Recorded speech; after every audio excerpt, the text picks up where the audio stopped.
উত্তরের আনাচে কানাচে প্রার্থীদের প্রচার নিয়ে এবারে পথে প্রচার।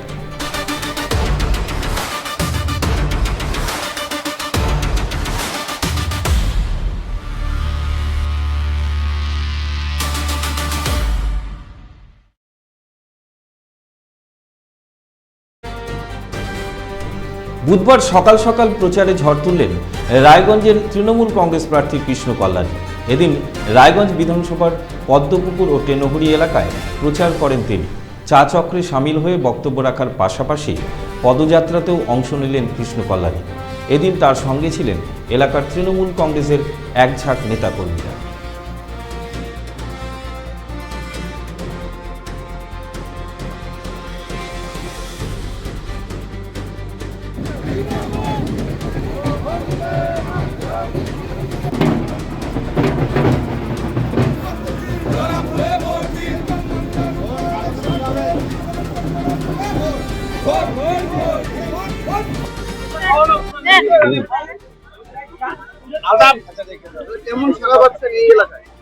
দেখতেই পাচ্ছেন আপনাদের ইতিমধ্যে হয়তো ক্যামেরায় বন্দী হয়ে গেছে মানুষজনের সারা।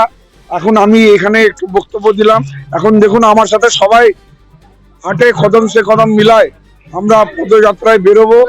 আর সকল লোকজন উৎসাহ করার জন্য আমার সাথে বেরোচ্ছেন। মানুষের ঢল, মানুষের কি বলবো, এটা জনজোয়ারই বলতে পারি। হ্যাঁ, যে হিসাবে আশীর্বাদ কৃষ্ণ ভালোবাসা আমার প্রতি রাখছেন, আমি এই পদ্মপুকুরের সুনাগরিক বৃন্দকে আমার হৃদয়ের অন্তরের স্থল থেকে অনেক অনেক ধন্যবাদ, কৃতজ্ঞতা জ্ঞাপন করছি।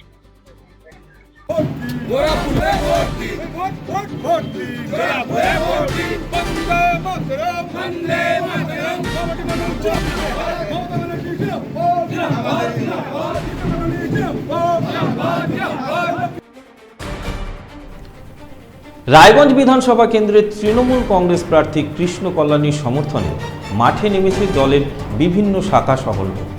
বৃহস্পতিবার রায়গঞ্জের বাহিন অঞ্চল এবং 14 নম্বর কমলাবাড়ি অঞ্চলে জোরদার প্রচার চালালো তৃণমূল কংগ্রেসের শ্রমিক সংগঠন।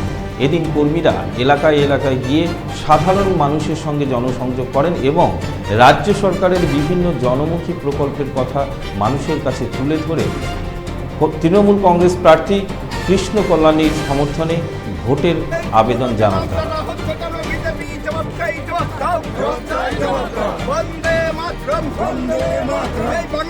বাংলা বিরোধী বিজেপিকে রুখতে জোড়া ফুলে ভোট দিন,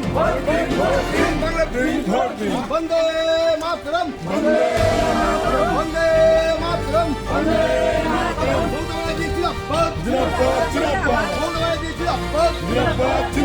বিজেপিকে রুখতে জোড়া ফুলে ভোট দিন, এই বিজেপিকে রুখতে জোড়া ফুলে ভোট দিন, জোড়া ফুলে। প্রতিদিনকার মতো বুধবারও রায়গঞ্জ বিধানসভা কেন্দ্রের কংগ্রেস প্রার্থী মধু সেনগুপ্ত প্রচার কার্য চালালেন। এদিন সকালে তিনি রায়গঞ্জ ব্লকের বাহিন গ্রাম পঞ্চায়েতের বিভিন্ন এলাকায় প্রচার করেন এবং বিকেলে রায়গঞ্জ পৌরসভার 8 ও 9 নম্বর ওয়ার্ডে প্রচার সারলেন। এলাকার মানুষের স্বতঃস্ফূর্ত সাড়া পাওয়ায় অভিভূত কংগ্রেস প্রার্থী।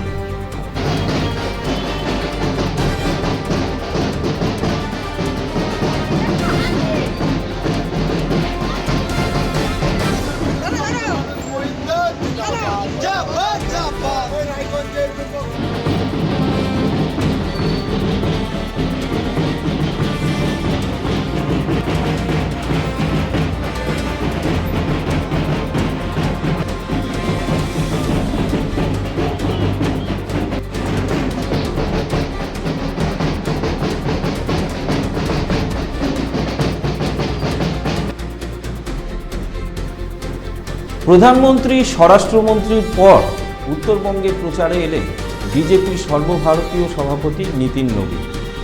বুধবার সকালে বাগডোগরা বিমানবন্দরে নামেন বিজেপির সর্বভারতীয় সভাপতি। খারাপ আবহাওয়ার জন্য তিনি আলিপুরদুয়ারে যেতে পারেননি। শিলিগুড়ি শিব মন্দিরে একটি হোটেলে ওঠেন। আবহাওয়ার উন্নতি হলে বিজেপির সর্বভারতীয় সভাপতি ময়নাগুড়ির উদ্দেশ্যে রওনা হন।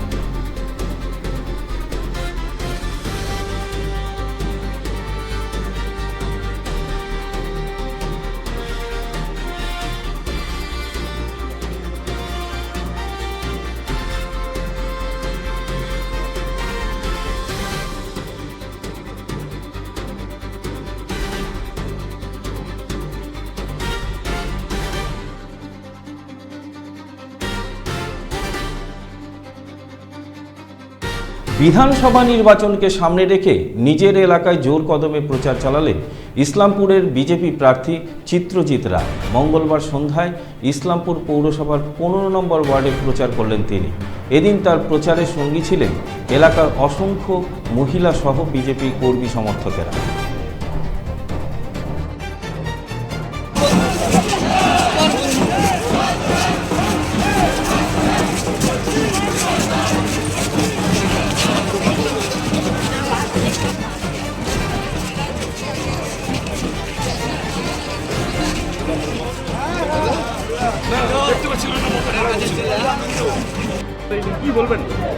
ব্যাপক সারা সাধারণ মানুষের উৎসাহ এবং ভালোবাসা দেখে সত্যি আমার খুব ভালো লাগছে এবং স্বতঃস্ফূর্তভাবে তারা আর পাশে এসে দাঁড়িয়েছে। এর একটাই কারণ, শুধু 15 বছর যে তৃণমূল যে অপশাসন, তৃণমূলের যে দুর্নীতি, সেটা মানুষের চোখ খুলে দিয়েছে। এখন মানুষ স্বেচ্ছায় এই প্রতিবাদ করতে বেরোচ্ছে।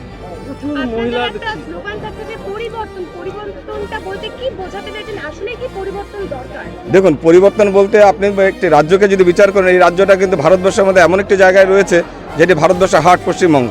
সেই পশ্চিমবঙ্গে বাংলাদেশ থেকে যে পরিমাণ অনুপ্রবেশকারী এই পশ্চিমবঙ্গে ঢুকেছে, পশ্চিমবঙ্গের জনসংখ্যা কিন্তু বাস্তুতন্ত্র হারিয়ে ফেলছে, বৈষম্য হারিয়ে গেছে। সেই পশ্চিমবঙ্গকে উদ্ধার করতে গিয়ে সেই পশ্চিমবঙ্গে পুনরুদ্ধার করা দরকার। যে অনুপ্রবেশকারী যেভাবে ঢুকেছে তাদেরকে বের করে পশ্চিমবঙ্গকে যেভাবে তৈরি করা হয়েছিল, যাদের জন্য তৈরি করা হয়েছিল, তাদের হাতে ছেড়ে দেওয়া উচিত। এই পরিবর্তন আমরা চাইছি। কিন্তু তৃণমূল সরকার কিন্তু বলছেন যে এবার উন্নয়নের পক্ষে ভোট যাবে, তো সেই বিষয়টা নিয়ে কি বলবেন?